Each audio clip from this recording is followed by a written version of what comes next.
আসসালামু আলাইকুম। হ্যালো, ওয়ালাইকুম আসসালাম। কেমন আছো তুমি? আছি আলহামদুলিল্লাহ, ভালো আছি। বাড়িতে আসবা কবে? আসার তো কথা ছিল এই মাসে। আসলে তুমি তো জানো বাড়ির কাজটা তো এখনো কমপ্লিট হয় না। কি বাজে আসতে পারি, এখন সম্ভব হইতেছে না, বুঝছো? এত দেরি করলে কেমনে হয় কও? পুরো বাড়িটা একা কিভাবে আমি সামলাই? আমার আর থাকতে ভালো লাগতেছে না। তুমি আসো তাড়াতাড়ি। ওকে ওকে, ঠিক আছে, কাজ করো।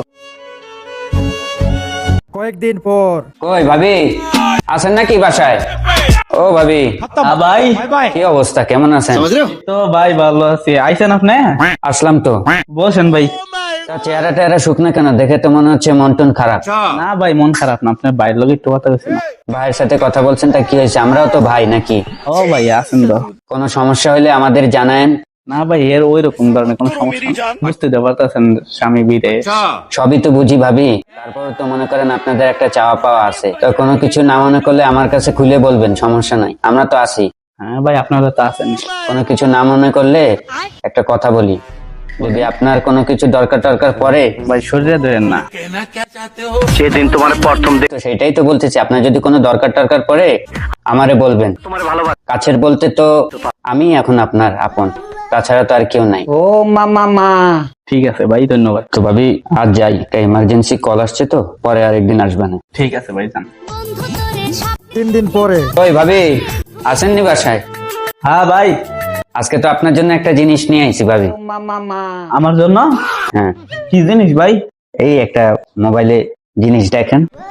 যা দুষ্ট, এই যা। তুমি আমার আরে দেখেন, এগুলো দেখলে উপকার হবে।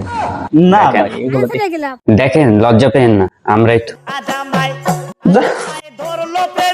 দেখেন, বুঝেন তো।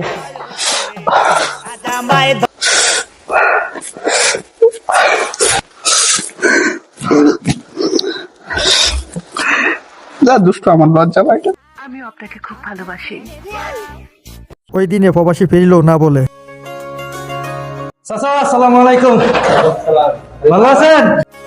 বাবা তুমি কবে আইছো? আইছি তো, আজকে আইছি। বাসা কেউ জানাই না, চলে আইছি। আছেন তো ভালোই? হ্যাঁ, আল্লাহ রাখছে বলে তুমি ফোন দিয়ে আসবা না? আপনার বৌমা কোন নাই চাচা? বৌমা তো শুয়ে রইছে। কেউ জানাই না, সার্ভিস দেওয়ার জন্য আসছে আপনাদেরকে। চলেন দেখি বাসা, চলেন আপনার বৌমা কি করে। শেফালি, প্রবাসী এসে দেখলো শেফালির একই কাণ্ড। ওরে শেফালি,